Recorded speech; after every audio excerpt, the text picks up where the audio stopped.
So I named this video, Does Walmart in Yelm, Washington hate the homeless community? Because of an experience I had when I ran there the other day.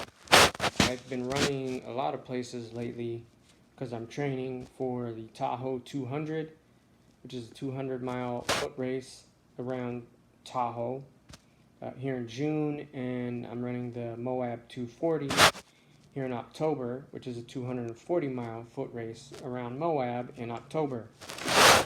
So I run everywhere, and I run in my gear, and part of my gear is a backpack. So I'm running around town, and I stop at Walmart on my way home to pick up shipping supplies, which I normally do. I do that once or twice a week, normally later in the day though. This was right after 7 o'clock, and I go in through Tire Lube Express, and Tire Lube Express opens at 7 o'clock. So I go in, I do my thing, which is to stop and look at Hot Wheels, see if there's any that I want, and then I'll go over to the shipping supplies or the mailing supplies area. I have a list with me, take my list out, and there's a thing on there that I forgot about, so I start to leave, and then like, oh, there's this thing, go back, start to leave again, it's too big, I go back and switch it out for another thing. Then there's a thing on the list that I realized I already had found before I left the house, so I like pick that up and look at it and put it back. Whole time I'm like bebopping along, having a really good day, having a really good run, full of energy and feeling good. Go and pay. Get my receipt. Instead of stopping inside to put everything in my backpack, because now that I have an extra thing that I'd forgotten about, I don't know how I'm going to fit this stuff in my pack. And they're stocking, and they have to push a button and let you out, so they have to personally be at the counter to let you out. So instead of being inside and holding them up while they stock, I go outside. I'm outside and I'm trying to figure out how I'm going to put the stuff in my pack and get it home, because again, I'm running and I can't figure it out. After maybe 3 minutes tops of trying to figure it out, I just put the leftover stuff that I can't fit down, and I start clipping up to leave. Get to my last clip, and a young woman comes out, who I assume is security, and she says, "Will you be leaving now?" And I'm like, "Yeah, I'm leaving. What's this about?" And she says, "I just need you to leave." I'm going to say, "What, do you think I stole something?" "No, sir, it's nothing like that. I just need you to leave." And I say, well, I didn't do anything, so it's kind of weird that you're asking me to leave. Paying customer with a receipt. Would you like to search me? "No, sir, I just need you to leave." And I say something like, "Oh, do you think I'm homeless or something like that? You think I'm a vagrant, just kind of hanging out?" She says, "No, sir, no need to make this weird. I just need you to leave now."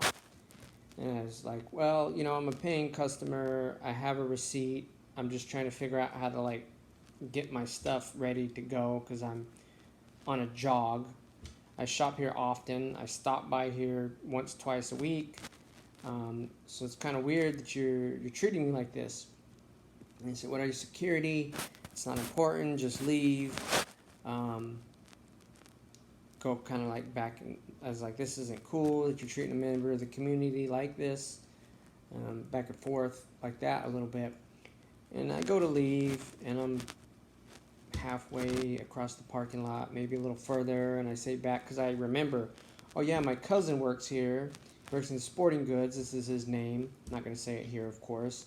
My name is Brian, and if you ask him about me, he'll tell you I'm not a thief and I'm not a vagrant. I'm actually a citizen here in Yelm. She says, "Sir, that's not important, and if you don't leave now, I'm calling the police." And so I shake my head, and I leave. And I think she was treating me like that because she thought I was a vagrant. She thought I was a homeless person. And it didn't even matter if I was a paying vagrant or a paying homeless person. She just wanted me gone. I called management at Walmart and to address it, and I didn't think they were going to really help, and they didn't. She said she was going to call me back. Not going to give her name because I don't want to create problems for her.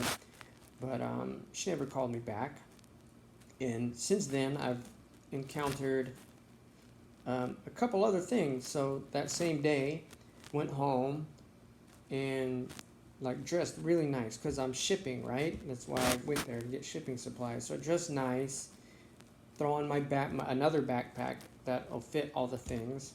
Um, leave my poncho at home, which I was wearing a poncho because here in Washington it rains sporadically this time of year, which is why I was wearing it. And I leave that at home, start to walk down to the USPS office to ship this stuff. And of course, it starts raining, so I feel like a ding dong like for letting this incident influence me and letting myself decide to leave my poncho at home because, of feeling some kind of way about looking homeless to people. So it starts to rain, I'm getting soaked. And as I'm walking, I'm seeing people like look at me and get jittery and then cross the street. And I'm thinking, I'm dressed pretty nice. Like, these people seem really afraid of homeless people here. That happens to me twice. And then I come across a guy that I also assume is homeless. He's dressed, he's got dirty clothes on, and he's spinning a broom and smacking bushes and stabbing bushes and hitting things with it. And he's got like this kung fu movie type weapon looking thing on him. It's like a long rope wrapped around his body multiple times with pieces of metal on the ends. And he's like fidgeting with that. But since I was treated badly by a person, I decide that I'm not going to be like these people. And as I approach him, I look him in the eye, and I give him like one of those and say hello. He doesn't say anything. But also at the same time, since he's acting like, he's like swinging a thing, and he's like fidgeting with this kung fu looking weapon, like I keep an eye on him as he goes by. And he looks me in the eye and he says, "God bless you, sir." I say, "God bless you" to him back. I continue on and I drop my stuff off, come back soaked because, again, I decided I didn't want to look homeless, so I left my poncho at home. It's a nice looking poncho. I don't understand how anybody would mistake it for, something raggedy.